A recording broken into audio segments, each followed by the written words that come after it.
said. But yeah, wholesaling to me, Heather and I've talked about this before. It's all, wholesaling can just be obviously buying and selling at a discount, but what we kind of look at it as is also called assigning. And that means that we'll find a deal that's kind of below market price, and there's some room in there to fix it up, and then obviously fix it up and sell it, so fix and flip. But basically what we would do is we'd go and find a house that's below market value, and then we would sell the contract to another investor who wants to fix it up. So we might sell the contract for anywhere from something small, a couple $1,000s. You can get $10,000 or $20,000. It kind of depends on how much margin is in the deal for the guy that's going to fix and flip. But that's really how we wholesale properties. Like I said, it can also be called an assignment, but that's sort of the general thought process behind wholesaling. And it's a great thing to get into when you're new or when you're short on cash, because it doesn't take anything to get into.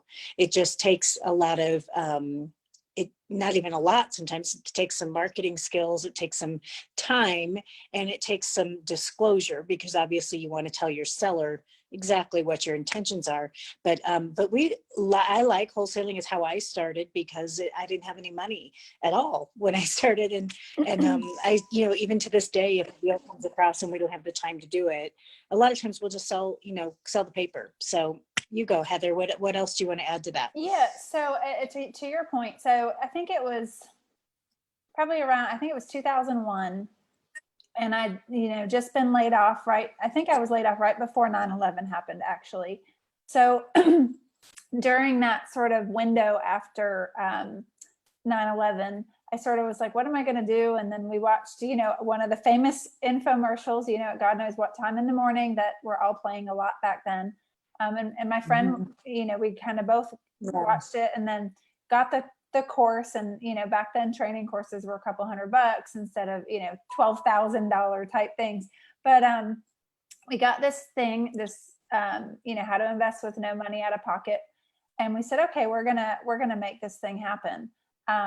We had the first deal we got ended up being a rehab deal, and I'll maybe share that story next week. But we had pretty much put all of our money into that first rehab deal, and we were just going, okay, how are we going to pay our bills? What are we going to do? Because this house was waiting on the market.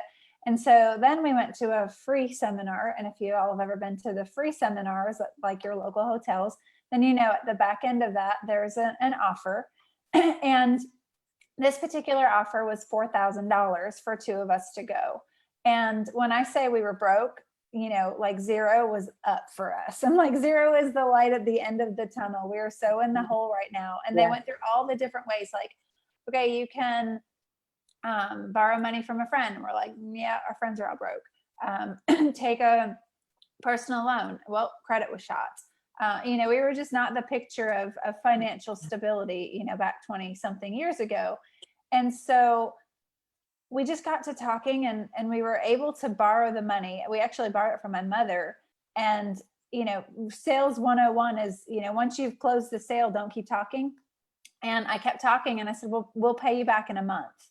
And we just went, holy crap, what are we going to do? So this was on a Wednesday, and the class started the following Friday. So we had 10 days. So she and I, and this again was 20 years ago, we literally got the newspaper, started with Sunday, because it had the most listings back then. And we would literally call every for sale and for rent listing in the paper. And our goal was to bring 3 deals into that class, because we're like, if they're legit, they're going to be able to help us turn one of these deals into enough money to pay for the course and pay back this loan. And we did not. And the reason being was because we could just at the end of the first day say this isn't for us and get our money back. So that's what we were banking on. We were going in with this because we just had to make this work. So we did not succeed. We did not have 3 deals, but we did have 1. And it was our very first wholesale deal. And we didn't know what paperwork to send. Like, we were shaking with the fax machine. It was just like, we just did not know what to do. And so on day 1, they helped us negotiate, I think it was a $16,000 wholesale deal. And 21 days later, we had 16, I think it was $16,000 in our bank account. And so we paid her back, we were in the green, and then, you know, we got strategies to sell that other house and so on. So when Karen says it's a great way to get started, it sure is, because there's, you know, that didn't cost us anything but a little bit of time and some knowledge. Of course, we needed somebody to guide us on what to do. But long story short, that was kind of our first, you know, hey, we're real estate investors now, we're going after this. Well, and I want to add one thing to it, Heather, is a lot of times, like you said, like going through the paper, this is what you have to do, you guys. I used to knock on doors of foreclosures. I mean, there's, you know, it's not like you just wish for it and it happens, but you know, my first deal actually for wholesaling came through a real estate agent. And so Heather and I are both real estate agents. We should say that, of course, in full disclosure, but ours came through a real estate agent. A lot of times people think you can't find a deal through a real estate agent. And sometimes it's a matter of finding the right agent to help you find the deal. So mine came through that. And it was, I also had a partner, and this was just a really great, this is very funny actually, because I was out of town, and the partner said she would tell the agent that we were going to wholesale this because we were already under contract, but she never told them. And so it was a little awkward in there. So I'm always going to tell you guys, like, keep your agent aware of things. But this house, Heather, I don't know if I even ever told you about it. It was so funny. There's a guy living in there who obviously needed at some point a little bit more assistance than living on his own. And he hadn't been outside in so long. He had like fur on his ears, and like, it was kind of, you know, like one of those guys that or one of those people that you know, they just need like a little more help and they shouldn't be on their own. But he was mentally capable. He just was, you know, very, very reclusive, I guess is the best word for it. But so once he was ready to sell, the funny part is that in order to wholesale that deal, they wanted us to get rid of the safe in the basement. Well, we hired somebody to go in and move it. And when they moved it, they closed the door to the safe because it was open. We didn't have a combo, and we couldn't get hold of anybody to give us a combo. And ultimately we could not hire a mover to get this thing out. We couldn't hire like anybody to get this thing out. And we finally had to have it airlifted out. It was so bad that it kind of, you know, thankfully we still made a few $1,000s, but by the time we paid for all that, we used most of the funds we were wholesaling with. So, you know, just be aware of what the deal is, what you need to do. But it was a great lesson in wholesaling on, you know, keeping everybody aware, and also just taking a look at what, you know, what's involved in the sale itself. And, you know, we still made money, and it was our first time. It was a real experience in dealing with everybody involved. You know, and I always say this, that the crazier or the messier the deal is, the more money's in the deal. You know, like, you don't make money as an investor because you've got a pretty house and an easy situation. Like, you've either got a property issue or a personal issue, a person issue. Sometimes it's both. But you're not going to make a whole bunch of money in real estate for, you know, the pretty house on the street with everything's perfect. Now, you could still make money you could still get a pretty house because there's divorce, there's, you know, death, there's all kinds of things, but there's a person situation or there's a house situation. So there's always something to solve. So I think real estate investing is really a problem solving business. So if you're not in the, you know, if you're not good at solving problems, you definitely need to work on that core skill to get started in real estate. So let's sort of shift gears a little bit. We went over the model here, and, you know, kind of put under contract, find the investor, and sell the contract in a nutshell. So there are a couple of things that we just want to highlight here. And the most important thing, especially when it comes to wholesaling, is the numbers. You know, everybody wants to know how much you can make. I mean, you can make anywhere from 5,000 to 25,000 or more, depending on the market, the type of house, the situation. But you're probably going to average somewhere between 5 and 10, maybe 15, depending on the market. But again, the numbers are super important. And, you know, Karen, we forgot we've been around the block a little bit. And just a quick disclaimer that, you know, to the best of our knowledge, anything we talk about here is true and accurate, but there's no guarantee that you're going to make money using this. And, you know, you are what we teach you, or you could lose money. I mean, it's still investing. It's still a risk. You should always consult with an attorney for legal advice and an accountant for financial advice. So just want to put that out there just to kind of, you know, protect us from the powers that be. So, with that, let's sort of talk about the numbers, and then we'll go into how to find the property.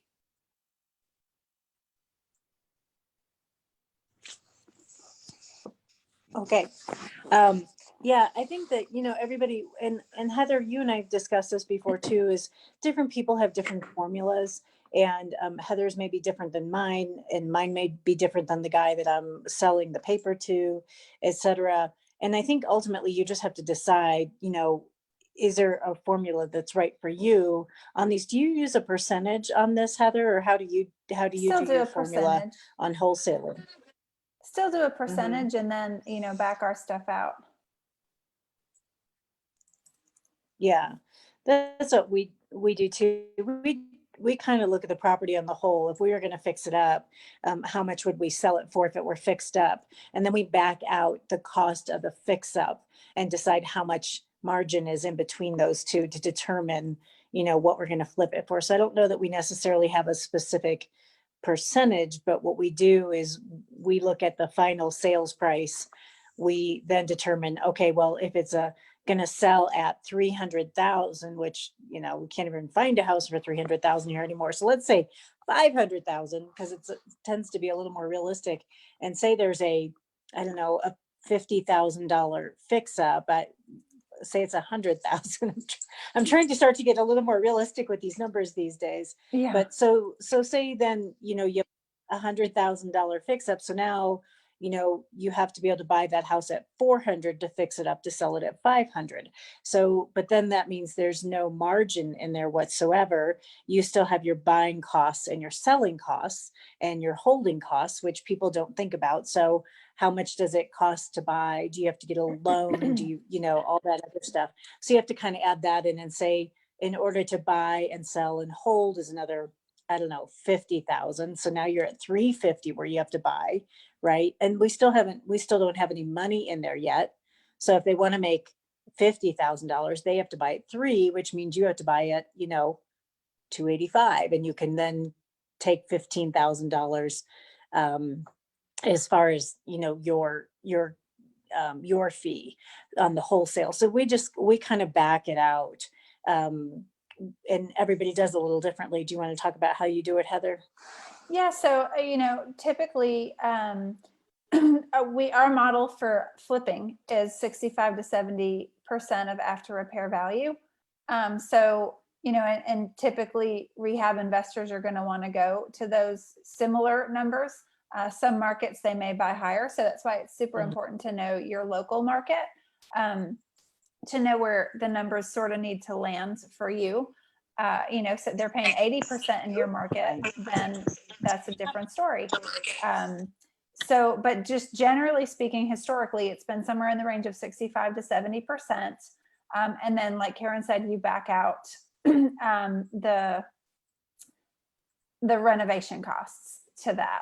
So, for example, if you had a fix up property that's worth $200,000 and you had an investor that was willing to pay 65%, that investor is willing to pay you about 130 minus repairs. So if it needs 20 grand in repairs, then that investor will say, okay, the max I'm willing to pay. Sometimes you'll hear this referred to as the MAO, max available offer, is 110. So if you want to make 10,000, then you have to be able to purchase this for $100,000.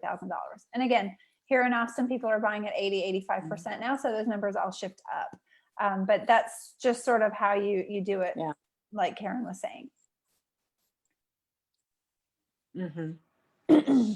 So it's not a hard thing to figure out, really. You know, like Heather said, you kind of back it out, and we all read off of similar numbers, depending on the market that you're in.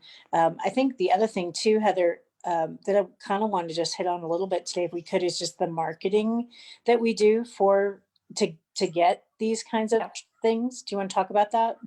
Yeah, for sure. I mean, the key here is you've got to be able to find these properties if you want to make money doing this sort of thing. So we can just sort of, there's so many opportunities. I'm a big fan of direct real estate. I would say that probably 80 to 90%, 100% of my wholesale business has come from that, with the exception of that first one where I called the classified ads in the paper. And I would say probably 80%, because we've had a few more from agents, of my flips come from direct mail. So for me, direct mail is a huge opportunity for real estate investing.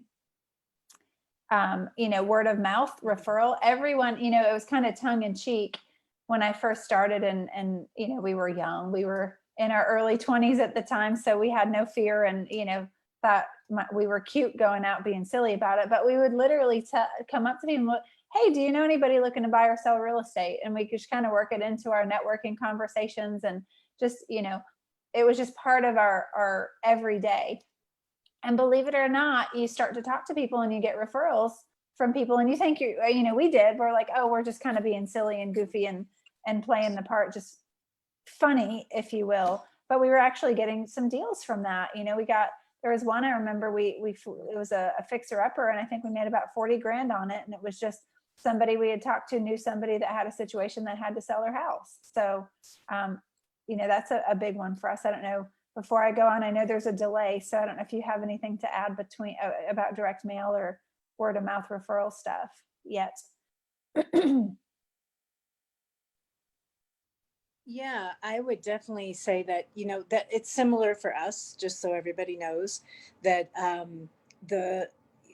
couple of things is, number one, we do a lot of direct mail, and today that's where the bulk of our leads come from. And we're no different than Heather and Brandon, and myself and Pete. We help each other too, and that's great. Like, Heather will write a great letter and share it with us, and I'll write a little program and share it with them. And so, if you guys can find somebody that you have a good relationship with and you trust, and there's good reciprocity, because it can't just be all on one side, it makes a big difference. So that a lot of it comes from there. A lot of it comes from word of mouth, and I think a lot of it is the, Heather, what I would refer to as the repeat customer, so to speak. So once you have a good relationship with somebody, you'd be surprised how many times they'll actually refer you.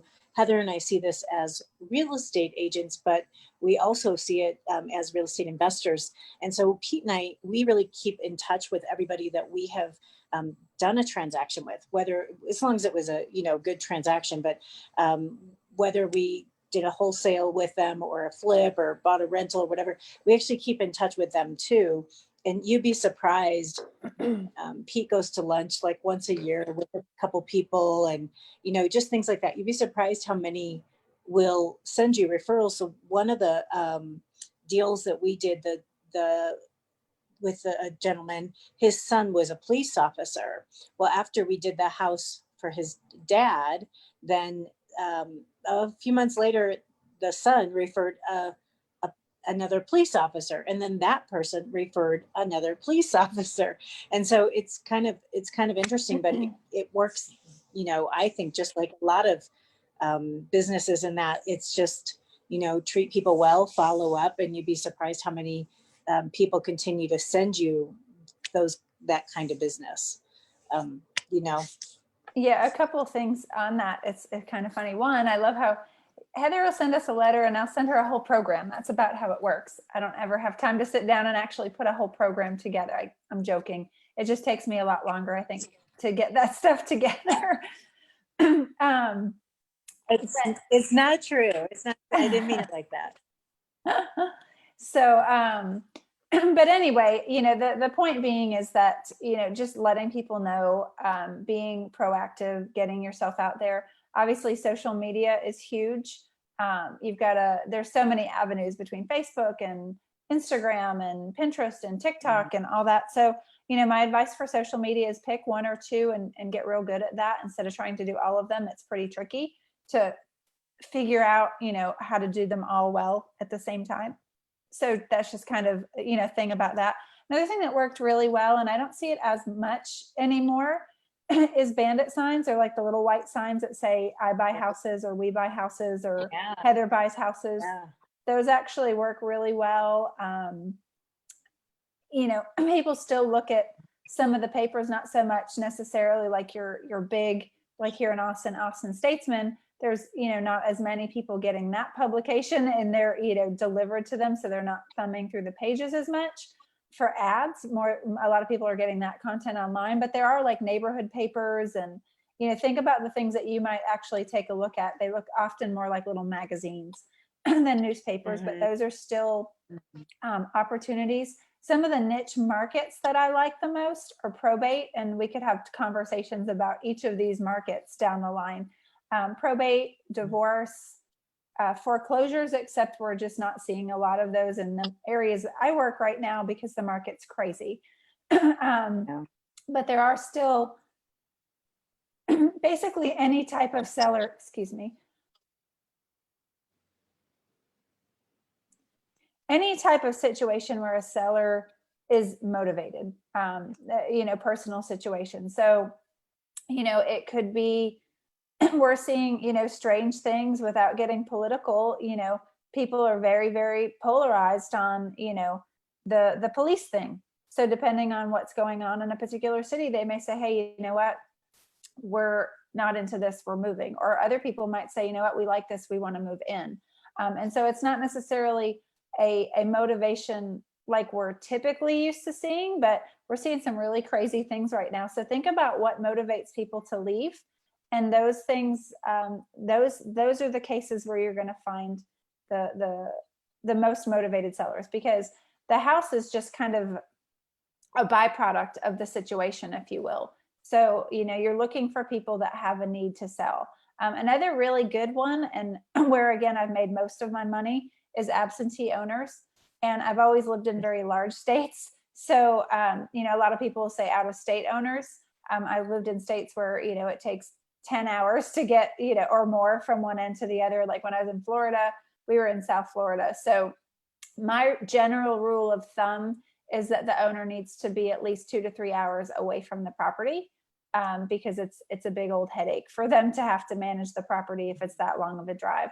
So that's another one where there may not be a financial or emotional, you know, any big things that are causing them to be motivated. But if you stay on top of those folks, they are bound to get frustrated by a tenant. They don't have, and Karen, I don't know how it works in your state. I've only lived in states with high property taxes.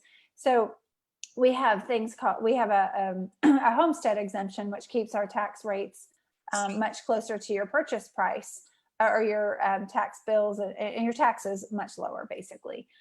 So if you're an absentee owner and it's not your primary residence, every year, depending on which state you're in, the tax bills go out at certain times a year. So they're going to get, in Florida, for example, their proposed tax bills are going to start coming out in the next month. In Texas, we're going to get similar. It's more so in the winter months.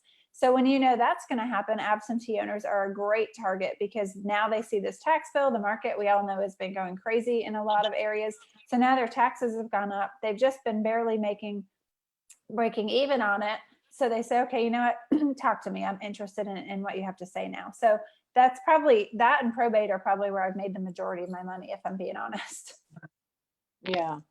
No, you're awesome at probate and absentee owner. I mean, that's really, I learned that from you, you know.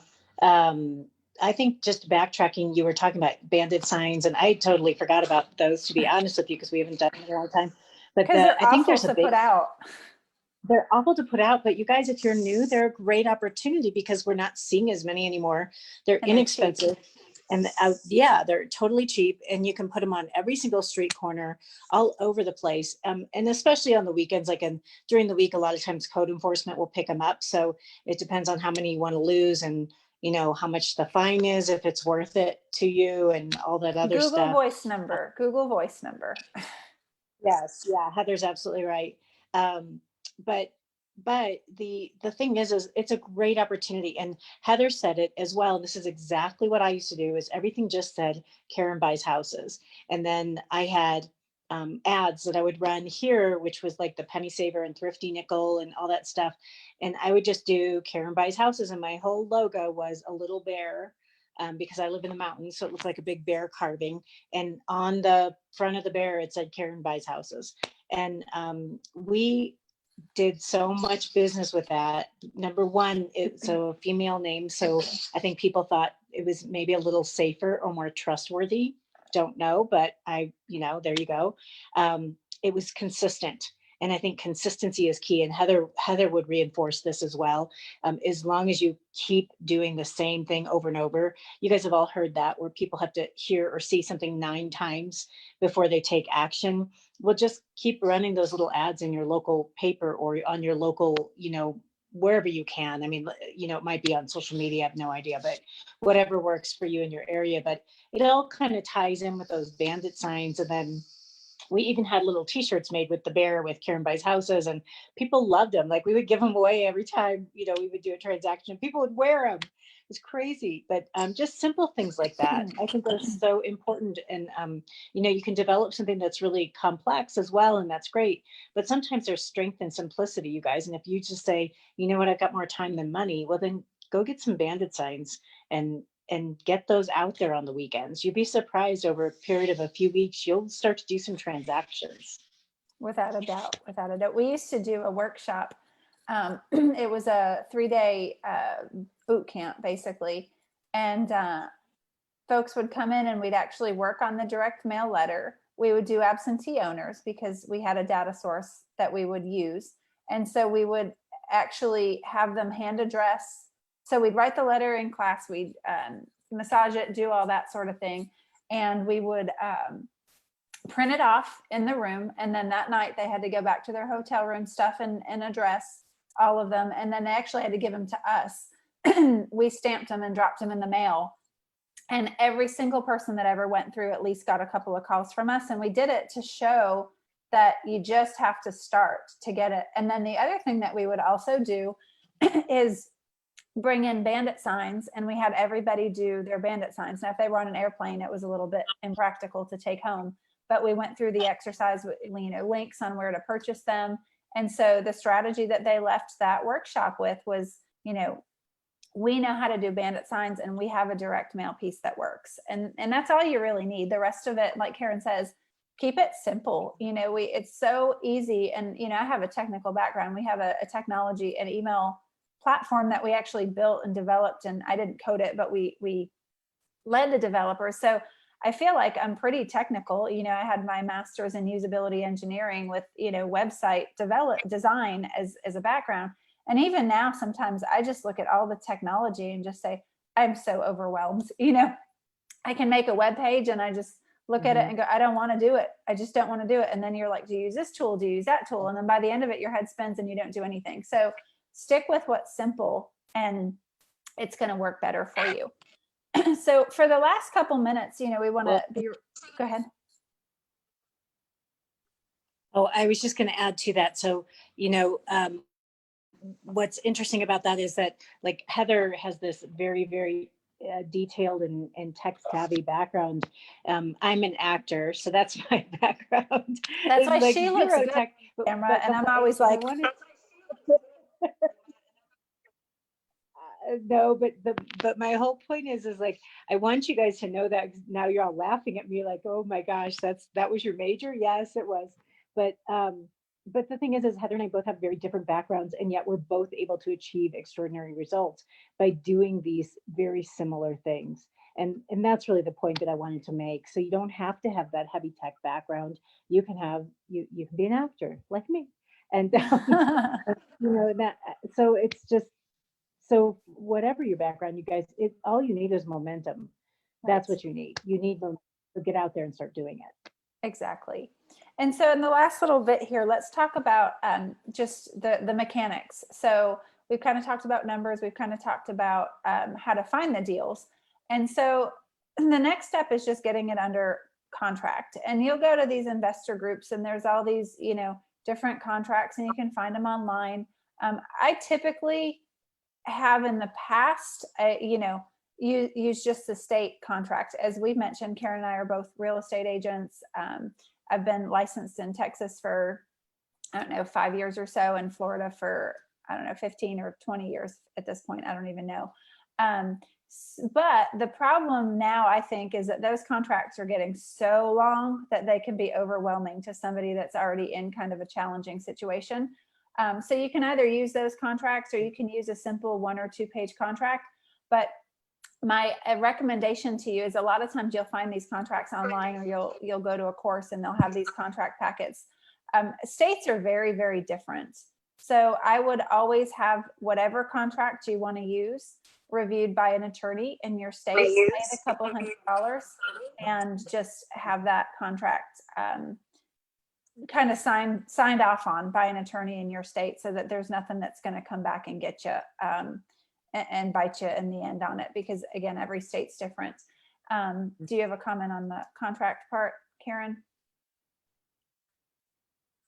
No, and I would just agree with it. We have a guy that's here in Colorado who's kind of a big cheese, I guess, in a way, but he's also an attorney. And so he created an entire package of contracts and things like that. And we just ended up buying that. And so you can even look for people like that in your own state, you know, where they're already an attorney, they've created a package.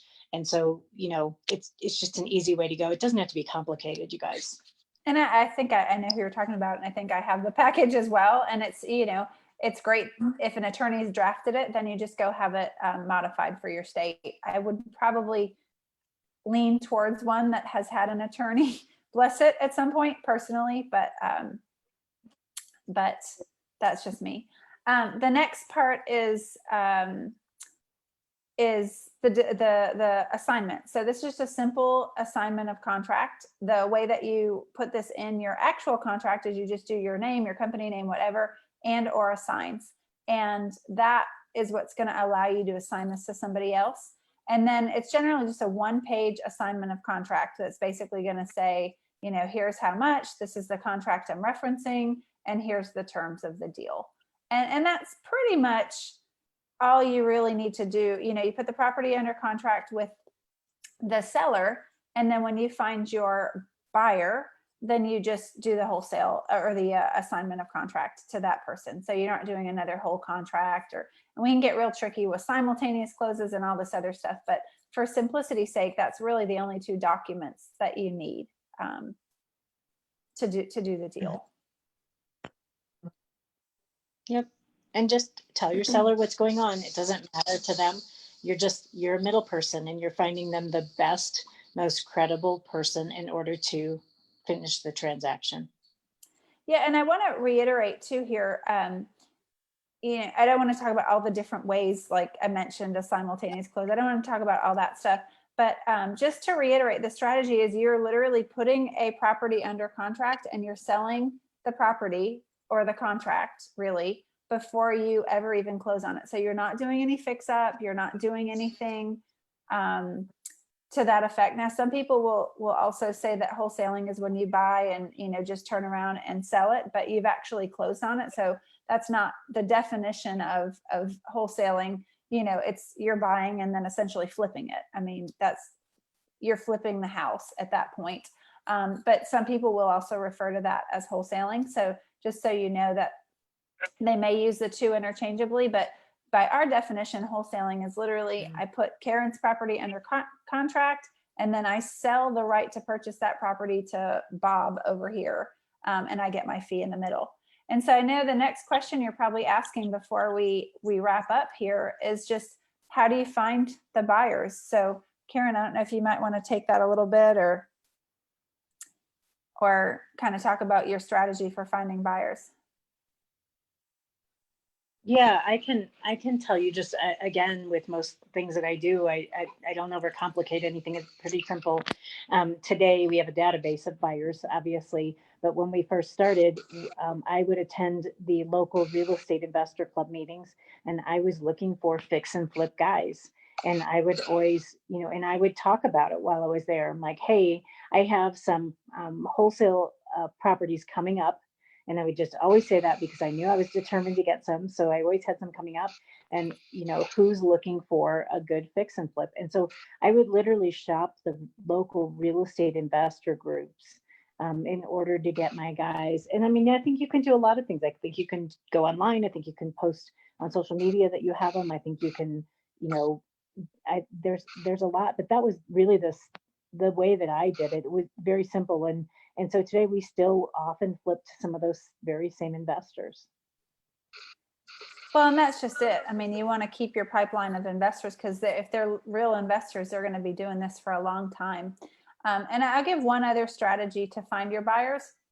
So I mentioned absentee owners are a good way to find motivated sellers, but you can also go and find all the absentee owners, if you will, that have purchased within the last 3 to 6 months. You can generally find this from just public records, or you can get a database from your city or county or whatever. And then, you know, the individuals that really look like individuals, you can not send to them or whatever. But you can build a database, especially of LLCs and Incs. And, you know, if they've purchased several properties, chances are they're investors. So I've actually had people reach out to us because they've seen that we have purchased, you know, that we're buying houses. So said, hey, I've noticed you bought a few houses. Are you in the market for any more? This is what I come across. And it's a great way to build a list of legitimate buyers. You know, so many times, and it's different now with COVID, people say, oh, go to your investor club. And well, there were some people that were actually doing deals in the background. What I found is that more often than not, it was newer people trying to learn the business. And, you know, you were there with a couple hundred other people that were still trying to learn how to invest in real estate.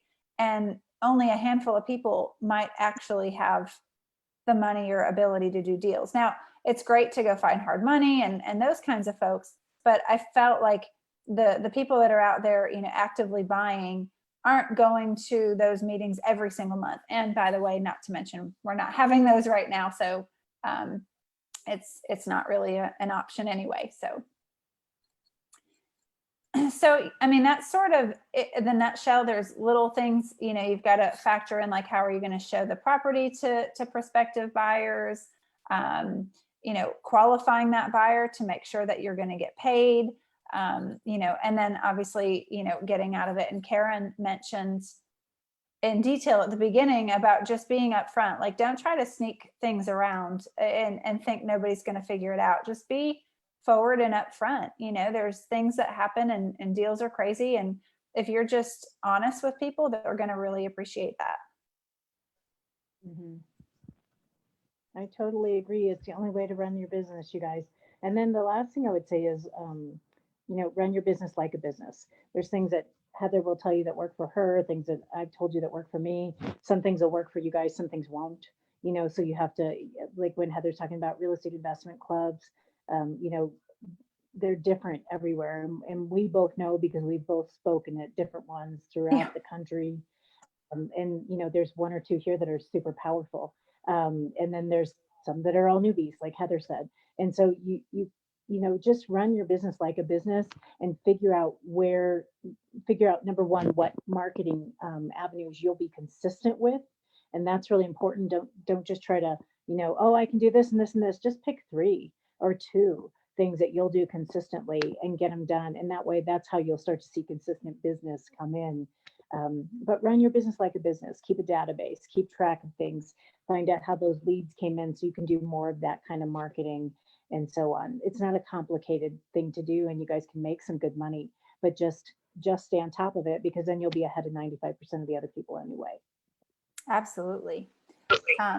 And so, you know, with that, you guys, thank you for bearing with our technology. We're going to get better with this as time goes on, but we just, you know, it's perfect example, right? We're saying just start with 1 or 2, and even if it's not perfect, just do it. And that's sort of where we are with this. We know that we're going to get better with time, but if we didn't start it, we'd never be able to improve. So, and again, just a reminder, I'm in Austin and do quite a bit of investing still in Florida. So we're on the topic of wholesaling. Karen and I are both always open to buying deals. So if you come across something, and it doesn't necessarily have to be in one of our areas, but we are, you know, absolutely open to buying deals. So if you come across anything, we'd love the opportunity to kind of check the numbers and see if it's a deal that we could put together for you. for us and for you. And then likewise, if you know anybody looking to buy or sell in particular in like Palm Beach, South Florida, or like the greater Austin area for me, and Karen can tell you where she is, but we would love to work with you and your folks if you're in this area or have people that you know in these areas. So. Yep, and I'm in Southern Colorado, so if we can do anything for you guys here, just let us know. Awesome. Well, thank you guys again, and thank you for sort of bearing with our technology as we get all this sorted out. And we wish you guys a wonderful week, and we'll be back pretty much same time, same place next week, right, Karen? You got it. Thanks, you All right. guys. Have a great week. Thanks. Bye-bye. Bye.